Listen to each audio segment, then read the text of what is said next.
नमस्कार दोस्तों, स्वागत है आप सभी का द काउंसिल आईएएस के ऑनलाइन प्लेटफॉर्म पर। डेली करंट अफेयर की आपकी क्लास शुरू हो गई, तो आप लोग जल्द से जुड़ जाएं।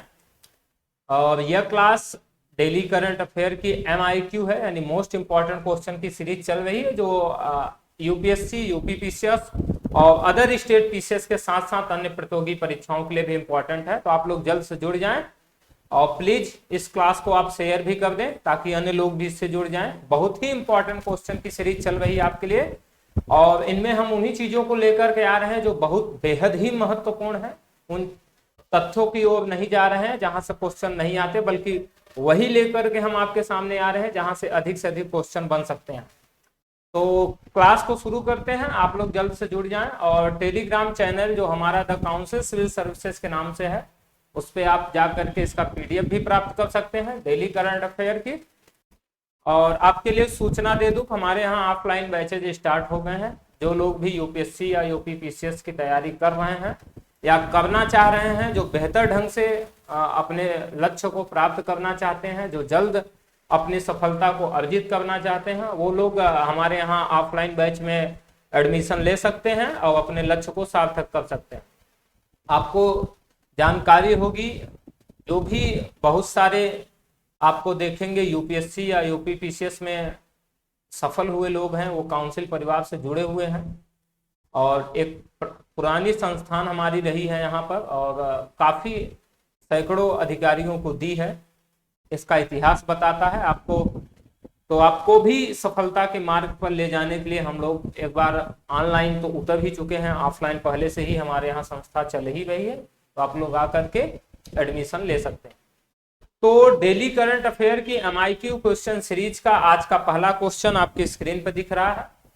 अब ये कह रहा है कि हाल ही में चर्चित विश्व विरासत दिवस वर्ल्ड हेरिटेज डे के संदर्भ में निम्नलिखित कथनों पर विचार कीजिए।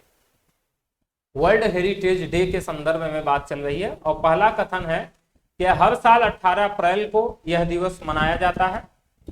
दूसरा कथन है कि इस वर्ष इसकी थीम विरासत और जलवायु है। उपर्युक्त में से कौन सा या से कथन सत्य है? यहाँ है केवल एक, केवल दो, न तो एक न ही दो, न तो एक न ही दो, और सी में जैसा कि लिखा है एक और दो दोनों। तो आपको बात करें विश्व विरासत दिवस के बारे में, तो यह हर साल 18 अप्रैल को मनाया जाता है। और इस दिन को जो मनाया जाता है वो स्मारक जो हैं, जो हेरिटेज स्मारक हैं और स्थलों के लिए अंतर्राष्ट्रीय दिवस, ये जो है इसको इस रूप में भी जाना जाता है।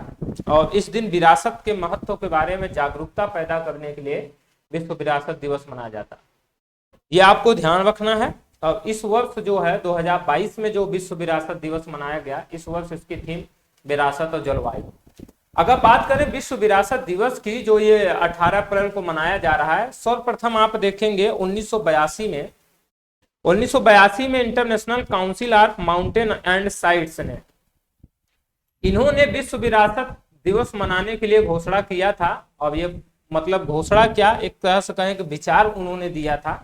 अब आगे चल करके आप देखेंगे तो यूनेस्को ने इसको 1983 से मनाए जाने की शुरुआत कर दिया था। तो 1983 से आप देखेंगे विश्व विरासत दिवस मनाया जा रहा है। इस बार 2022 में पहुंचे हुए हैं, और इस बार इसकी थीम जो है विरासत और जलवायु रखी गई। इस तरह से इसमें आपको दोनों कथन सही दिख रहे हैं, यानी विश्व विरासत दिवस के संदर्भ में यह हर साल 18 अप्रैल को मनाया जाता है, और 2022 में जो ये दिवस मनाया गया, इसकी थीम विरासत और जलवायु। इसके दोनों कथन सत्य हैं, यानी अर्थात इसका सही उत्तर जो होगा सी होगा, एक और दो दोनों कथन हमारे सत्य हैं। देखिए विश्व विरासत दिवस, तो हर साल 18 अप्रैल को विश्व विरासत दिवस मनाया जा रहा है, और इस दिन को जो है स्मारकों और स्थलों के लिए अंतर्राष्ट्रीय दिवस के रूप में भी जाना जाता है। और विरासत के महत्व के बारे में जागरूकता पैदा करना इसका उद्देश्य रहा है। और इस वर्ष विरासत दिवस की थीम क्या है? विरासत और जलवायु। 1982 में इंटरनेशनल काउंसिल ऑफ जो है मूवमेंट्स एंड साइट्स ने पहली बार इस दिवस को मनाने का विचार रखा था, और संयुक्त राष्ट्र शैक्षिक, वैज्ञानिक और सांस्कृतिक संगठन यानी यूनेस्को ने 1983 में अपने 22वें आम सम्मेलन में इस प्रस्ताव को अपनाया। तब से यह दिवस पूरे विश्व में प्रतिवर्ष मनाया जा रहा है, यानी 1983 से प्रतिवर्ष दिवस मनाया जा रहा है। और भारत में अगर बात करें तो कुल 3691 स्थल और स्मारक हैं, उनमें से 40 को यूनेस्को की विश्व धरोहर स्थलों के रूप में भी नामित किया गया। तो भारत में इतने स्थल और स्मारक आपको दिख रहे हैं 3691। भारत सरकार लगातार प्रयास कर रही है, जो हमारे यहाँ हेरिटेज है उनको बढ़ावा दे रही है ताकि इतिहास जिंदा रह सके। तो विरासत को सिक्योरिटी प्रदान की जा रही सरकार की तरफ से, और उनके बारे में जागरूकता पैदा करने के लिए जो है ये विश्व विरासत स्थल, ये जो विश्व विरासत दिवस है ये मनाया जाता है। बढ़ते हैं नेक्स्ट क्वेश्चन की तरफ, जो हमारा सेकंड नंबर क्वेश्चन है। सेकंड नंबर क्वेश्चन का रहा, हाल ही में किसे भारतीय सेना का नया प्रमुख नियुक्त किया गया। क्वेश्चन क्या है फिर से देखें आप, हाल ही में किसे भारतीय सेना का नया प्रमुख नियुक्त किया गया है। ए है मनोज पांडे, बी है मनोज मुकुंद नरवड़े, सी है सीपी मोहती और डी है इनमें से नहीं कोई नहीं। तो आपको बता दें कि भारतीय सेना का नया प्रमुख हाल ही में जो है मनोज पांडे को नियुक्त किया गया है, और वो भारतीय सेना में 29वें प्रमुख के रूप में स्थान ले रहे हैं, 29 प्रमुख के रूप में ले रहे हैं। अब ये जो मनोज पांडे जो भारतीय सेना के नया प्रमुख बन रहे हैं 29वें, ये जो है मनोज मुकुंद नरवड़े का स्थान ले रहे हैं। तो मनोज मुकुंद नरवड़े का स्थान ले रहे हैं इस बार। और लेफ्टिनेंट जनरल मनोज पांडे जो है चीफ ऑफ आर्मी स्टाफ बनने वाले पहले इंजीनियर बन गए इससे। और ये जो मनोज पांडे हैं ये 1 मई 2022 को इस पद पर से मतलब कार्यभार संभालेंगे। तो 1 मई 2022 से ये अपने पदभार संभालेंगे। और बात करें अगर लेफ्टिनेंट जनरल पांडे की, तो ये अपने 39 साल के सैन्य करियर के दौरान देखेंगे सभी प्रकार के इलाकों में आतंकवाद विरोधी और पारस्परिक अभियानों में प्रतिष्ठित कमांड और स्टाफ असाइनमेंट का आयोजन इन्होंने इनके नेतृत्व में किया गया। जून 2020 से मई 2021 के बीच देखेंगे इन्होंने अंडमान और निकोबार कमांड के कमांडर इन चीफ के रूप में भी कार्य किया था। और जनरल नरवड़े जो है इनके सेवानिवृत्ति के बाद जो मनोज पांडे स्थान ले रहे हैं, ये सेना के सबसे वरिष्ठ अधिकारी अब होंगे। तो इसमें सही उत्तर आपको मिला ए, यानी मनोज पांडे। देखिए ये मनोज पांडे हैं, लेफ्टिनेंट जनरल मनोज पांडे भारतीय सेना के 29वें प्रमुख के रूप में जनरल मनोज मुकुंद नरवड़े की जगह लेंगे। और 1 मई 2022 से इस पद का पर वो कार्यभार संभालेंगे। और Manoj Pandey chief of army staff बनने वाले पहले इंजीनियर बन गए इससे। और जून 2020 से मई 2021 तक अंडमान और निकोबार कमांड के कमांडर इन चीफ के रूप में भी इन्होंने काम किया है। और नरवड़े के सेवानिवृत्त होने के बाद यह सेना के सबसे वरिष्ठ अधिकारी होंगे, जैसा कि हमने आपको बताया। बढ़ते हैं नेक्स्ट क्वेश्चन की तरफ, जो हमारा थर्ड नंबर क्वेश्चन है। थर्ड नंबर क्वेश्चन कर रहा है कि हाल ही में खबरों में रहे पूर्वी तिमोर को संयुक्त राष्ट्र ने किस वर्ष मान्यता दी थी। तो पूर्वी तिमोर के बारे में, ईस्ट तिमोर के बारे में पूछा जा रहा है कि संयुक्त राष्ट्र ने किस वर्ष इसको मान्यता दी थी। इस तरह से क्वेश्चन है। ऑप्शन है 2002, 2005, 2010, 2012। तो आपको बता दें ये जो पूर्वी तिमोर है यहाँ पर हाल ही में राष्ट्रपति चुनाव कराया गया। तो पूर्वी तिमोर में राष्ट्रपति चुनाव होने के कारण ये पूर्वी तिमोर चर्चा का विषय बना रहा। और बात करें पूर्वी तिमोर को, तो तिमोर लेस्त्रे भी बोला जाता है इसको, पूर्वी तिमोर को, जहां ये राष्ट्रपति चुनाव हाल ही में रहा था, जिस कारण ये अभी हाल ही में खबरों में रहा। और ये पूछ रहा है संयुक्त राष्ट्र ने किस वर्ष इसको मान्यता दी थी। तो आधिकारिक तौर पर संयुक्त राष्ट्र ने इसको वर्ष 2002 में मान्यता दिया है। कब दिया था? 2002 में। अगर इसके बाद की बात करें, इसके मतलब इतिहास की एक बात करें पूर्वी तिमोर का, तो पूर्वी तिमोर में अगर आप देखेंगे 18वीं शताब्दी में पुर्तगालियों ने इस पर कब्जा किया। पुर्तगालियों ने पूर्वी तिमोर को 18वीं शताब्दी में अपना उपनिवेश बनाया। और आगे चल करके 1975 में पुर्तगालियों ने पूर्वी तिमोर को छोड़ दिया, यानी उनको मुक्त कर दिया। और जैसे ही मुक्त किया वैसे ही इंडोनेशिया ने पूर्वी तिमोर पर आक्रमण कर दिया। और पूर्वी तिमोर पर आक्रमण करके इंडोनेशिया ने अपने अधीन कर लिया। तो 18वीं शताब्दी में जो पुर्तगाली इस पे अधिकार किए थे पूर्वी तिमोर पर, 1975 तक रहे। और 1975 से आप देखेंगे 2002 तक इंडोनेशिया आपको दिखाई देगा इसमें। उसके बाद 2002 में आप देखेंगे तो संयुक्त राष्ट्र संघ ने जो है इसको जो है मान्यता दे दी। अब पूर्वी तिमोर स्वतंत्र है और संयुक्त राष्ट्र ने इसको मान्यता दे दी है 2002 में। तो इसका सही जो है उत्तर 2002 है, यानी ए है। तो ये कारण चर्चा का क्यों रहा? क्योंकि हाल ही में यहाँ पर राष्ट्रपति चुनाव कराया गया, जिस कारण ये चर्चा में रहा। और पूर्वी तिमोर की बात करें तो यह जो है कि तिमोर द्वीप के पूर्वी हिस्से में स्थित है। कहाँ पे? पूर्वी तिमोर के जो है ये तिमोर द्वीप के पूर्वी हिस्से में आपको दिखाई देगा। तो आपको ये समझ में हो गया होगा कि और इसका उत्तर आपको क्या दिखा, ये ए दिख रहा है, यानी 2002 में संयुक्त राष्ट्र ने इसको मान्यता दी है। देखिए आप ईस्ट तिमोर आपको मैप में दिखाई दे रहा होगा। तो पूर्वी तिमोर, जिसे तिमोर लेस्ते के नाम से भी जाना जाता है, जिसने हाल ही में अपना राष्ट्रपति चुनाव कराया, को आधिकारिक तौर पर वर्ष 2002 में संयुक्त राष्ट्र द्वारा मान्यता दी गई। पूर्वी तिमोर तिमोर द्वीप के पूर्वी हिस्से में स्थित है, जबकि द्वीप का पश्चिमी आधा हिस्सा आप इंडोनेशिया का आप देखें। तो आपको मैंने एक इतिहास बनाया कि 18वीं शताब्दी में पुर्तगाली इस पे कब्जा किए थे 1975 तक। 1975 में इंडोनेशिया इस पर कब्जा कर लिया, जो 2002 तक रहा, और 2002 में संयुक्त राष्ट्र संघ ने इसको जो है मान्यता दे दी है, आधिकारिक तौर पर पूर्ण स्वतंत्रता की मान्यता दे दी। बढ़ते हैं नेक्स्ट क्वेश्चन की तरफ, जो हमारा 4 नंबर क्वेश्चन है। ये कह रहा है हाल ही में चर्चित ईडर पोर्टल के संदर्भ में निम्नलिखित कथनों पर विचार कीजिए। ईडर पोर्टल के संदर्भ में निम्नलिखित कथनों पर विचार कीजिए। पहला है सड़क परिवहन और राजमार्ग मंत्रालय द्वारा इसे विकसित किया गया है। दूसरा कथन है कि यह पोर्टल सड़क दुर्घटनाओं से संबंधित तत्काल जानकारी प्रदान करने में मदद करेगा। यह पोर्टल सड़क दुर्घटनाओं से संबंधित तत्काल जानकारी प्रदान करने में मदद करेगा। पूछ रहा है उपयुक्त में से कौन सा या से कथन सत्य है या है? केवल एक, केवल दो, एक और दो दोनों, ना तो एक और ना ही दो।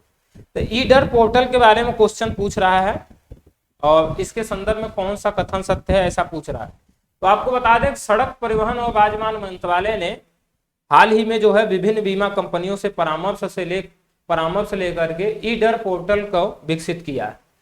तो सड़क परिवहन और राजमार्ग मंत्रालय ने इसको अन्य बीमा कंपनियों से परामर्श करने के बाद ईडर पोर्टल को विकसित किया है। और यह पोर्टल जो है सड़क दुर्घटनाओं से संबंधित तत्काल जानकारी प्रदान करने में मदद करेगा और दुर्घटना मुआवजे की जो दावे हैं उसमें तेजी लाने में यह मदद करेगा। यह वेब पोर्टल जो है आप देखेंगे इंटीग्रेटेड रोड एक्सीडेंट डेटाबेस से जुड़ा हुआ है। और अगर ईडर की बात करें तो ई रेड का विस्तार और भी संस्करण होगा। ई रेड मतलब इंटीग्रेटेड रोड एक्सीडेंट डेटाबेस का ये नया संस्करण या कहें दो विस्तार होगा, या ई संस्करण आपको ये दिखाई देगा। तो इसका सही उत्तर आपको दोनों दिखाई दे रहे हैं। और यह पोर्टल सड़क दुर्घटनाओं से संबंधित तत्काल जानकारी प्रदान करने में मदद करेगा, जैसा कि हमने आपको बताया। इसके दोनों कथन सत्य हैं, तो सही उत्तर इसका सी हो जाएगा, यानी एक और दो दोनों हमारे कथन सत्य हैं। देखते हैं इसकी व्याख्याओं में और भी चीजें आपको दिखाते हैं। तो जैसा कि आपको एक फोटो दिख रहा है ईडर पोर्टल का, और दो गाड़ियां इसमें लड़ती हुई दिखाई दे रही हैं। तो सड़क परिवहन और राजमार्ग मंत्रालय द्वारा विभिन्न बीमा कंपनियों से परामर्श से ईडर पोर्टल विकसित किया गया। पोर्टल सड़क दुर्घटनाओं से संबंधित तत्काल जानकारी प्रदान करने में मदद और दुर्घटना मुआवजों के दावे में तेजी लाने में मदद करेगा। और वेब पोर्टल जो है यह इंटीग्रेटेड रोड एक्सीडेंटल डेटाबेस से जुड़ा होगा। और ईडर ये जो इंटीग्रेटेड रोड एक्सीडेंट डेटाबेस है यानी IRAD का विस्तार और ई संस्करण है। ध्यान रखना है आपको इन तथ्यों को, यहाँ से क्वेश्चन आपको बनते हुए नजर आएंगे। और मैं बार बार आपसे कह रहा हूँ कि इसमें उन्हीं क्वेश्चनों को हमने लिया हुआ है जो बहुत ही इंपॉर्टेंट है, जो इस बार संभावित है पूछने का। उन्हीं क्वेश्चनों को हम लोग लेकर के आपके सामने आते हैं। बढ़ते हैं नेक्स्ट क्वेश्चन, जो हमारा 5 नंबर क्वेश्चन है। 5 नंबर क्वेश्चन कह रहा है अंतरराष्ट्रीय जल सप्ताह जल सम्मेलन 2022 का मेजबान देश कौन सा है? International water week water convention 2022 का मेजबान देश कौन सा है? भारत, सिंगापुर, चीन या नेपाल? 4 ऑप्शन आपको दिए हुए। तो आपको बता दें कि भारत के स्वच्छ गंगा मिशन के महानिदेशक ने सिंगापुर में ये जो अंतरराष्ट्रीय जल सप्ताह जल सम्मेलन 2022 आयोजित किया गया, अंतरराष्ट्रीय जल सप्ताह जल सम्मेलन जो सिंगापुर में आयोजित किया गया 2022 का, इसमें भारत के राष्ट्रीय स्वच्छ गंगा मिशन के महानिदेशक ने जो है वर्चुअली भाग लिया है, जिस कारण ये चर्चा में रहा। तो अंतरराष्ट्रीय जल सप्ताह जल सम्मेलन में भारत के राष्ट्रीय स्वच्छ गंगा मिशन के महानिदेशक ने वर्चुअली भाग लिया है, वर्चुअल रूप से। और इसका आयोजन जो किया गया इस बार सिंगापुर में किया गया। तो इसका आयोजन या मेजबान देश कौन रहा? सिंगापुर रहा। और इसमें भारत में अपशिष्ट जल उत्पादन, उपचार और प्रबंधन की स्थिति पर एक प्रस्तुति दी गई राष्ट्रीय स्वच्छ गंगा मिशन के महानिदेशक द्वारा। तो चूंकि ये पूछ रहा है 2022 में इसका मेजबान देश कौन सा है, तो इसका मेजबान देश सिंगापुर रहा, यानी बी इसका सही उत्तर होगा। देखिए आप, तो आपको इसका ये आपको दिखेगा भारत के राष्ट्रीय स्वच्छ गंगा मिशन, तो national mission for clean Ganga के महानिदेशक ने सिंगापुर अंतरराष्ट्रीय जल सप्ताह जल सम्मेलन 2022 में वर्चुअली भाग लिया और भारत में अपशिष्ट जल उत्पादन, उपचार और प्रबंधन की स्थिति पर एक प्रस्तुति दी है। इनको आपको ध्यान रखना। नेक्स्ट बढ़ते हैं क्वेश्चन की तरफ, जो हमारा 6 नंबर क्वेश्चन है। ये कह रहा है कि हाल ही में खबरों में रहे प्रविंद कुमार जगन्नाथ किस देश के प्रधानमंत्री हैं? हाल ही में खबरों में रहे प्रविंद कुमार जगन्नाथ किस देश के प्रधानमंत्री हैं? ऑप्शन है ए नेपाल, बी है श्रीलंका, सी है भूटान और डी है मॉरिशस। तो आपको बता दें कि मॉरिशस के प्रधानमंत्री प्रविंद कुमार जगन्नाथ एक उच्च स्तरीय प्रतिनिधिमंडल के साथ प्रधानमंत्री नरेंद्र मोदी के निमंत्रण पर भारत आए हुए हैं। तो प्रधानमंत्री नरेंद्र मोदी के निमंत्रण पर प्रविंद कुमार जगन्नाथ भारत आए हुए हैं, जो मॉरिशस के प्रधानमंत्री हैं। और वे जामनगर में आप देखेंगे WHO global centre for traditional medicine और गांधीनगर में global Ayush investment and innovation summit के शिलान्यास समारोह में ये भाग लेने के लिए आए हुए हैं। तो जिस कारण ये चर्चा में रहे प्रविंद कुमार जगन्नाथ। अब ये जो है पूछ रहा है किस देश के प्रधानमंत्री हैं, तो ये डी ऑप्शन सही है, यानी मॉरिशस के प्रधानमंत्री हैं, जो भारतीय प्रधानमंत्री नरेंद्र मोदी के आमंत्रण पर भारत आए हुए। तो इसका सही उत्तर डी हो जाएगा, मॉरिशस। देखिए ये रहे आपके प्रविंद कुमार जगन्नाथ, जो मॉरिशस के प्रधानमंत्री हैं, एक उच्च स्तरीय प्रतिनिधिमंडल के साथ भारतीय प्रधानमंत्री नरेंद्र मोदी के निमंत्रण पर पहुंचे हुए हैं। और वे जामनगर में WHO global centre for traditional medicine और गांधीनगर में global Ayush investment and innovation summit के शिलान्यास समारोह में भाग लेने वाले हैं। इस तरह से इसका सही उत्तर डी आपको मॉरिशस मिल जाएगा। बढ़ते हैं नेक्स्ट क्वेश्चन, जो हमारा 7वां नंबर क्वेश्चन है। 7वां नंबर क्वेश्चन कह रहा है कभी कभी खबरों में रहने वाली अल अक्सा मस्जिद किस शहर में स्थित है? कभी कभी खबरों में रहने वाली अल अक्सा मस्जिद किस शहर में स्थित है? ऑप्शन है लाहौर, बी है जेरूसलम, सी है काबुल और डी है लखनऊ। तो आपको बता दें कि हाल ही में जो है पास ओवर नामक यहूदी त्योहार के दौरान, एक यहूदी त्योहार है पास ओवर उसका नाम है। इस पास ओवर यहूदी त्योहार के दौरान आप देखेंगे एक हिंसा हो गई है और इस हिंसा में 17 से अधिक लोग जो फिलिस्तीनी हैं वो घायल हुए। अब ये जो पास ओवर त्योहार मनाया जाता है, यह अल अक्सा मस्जिद में मनाया जाता है और वहीं पर मनाने के दौरान ये घटना हुई। तो ये आप देखेंगे यह घटना जेरूसलम के अल अक्सा मस्जिद परिसर में हुई है, जिस कारण यह चर्चा में बना रहा है। तो आप देखेंगे जेरूसलम के अल अक्सा मस्जिद में पास ओवर त्योहार के समय एक हिंसा में 17 से अधिक फिलिस्तीनी घायल हो गए, जिस कारण यह चर्चा रहा। इससे पहले भी आप देखेंगे इजरायली दंगा पुलिस के साथ झड़पों के दौरान कम से कम 152 फिलिस्तीनी घायल हो गए यहीं पर अल अक्सा मस्जिद में। तो अल अक्सा मस्जिद लगातार कभी न कभी जो है चर्चा में बनी रहती है, तो जिस कारण इस पर क्वेश्चन बनने की संभावना हो सकती है। तो अल अक्सा मस्जिद कहाँ पे स्थित है? ये आपको जेरूसलम में दिखाई देगा।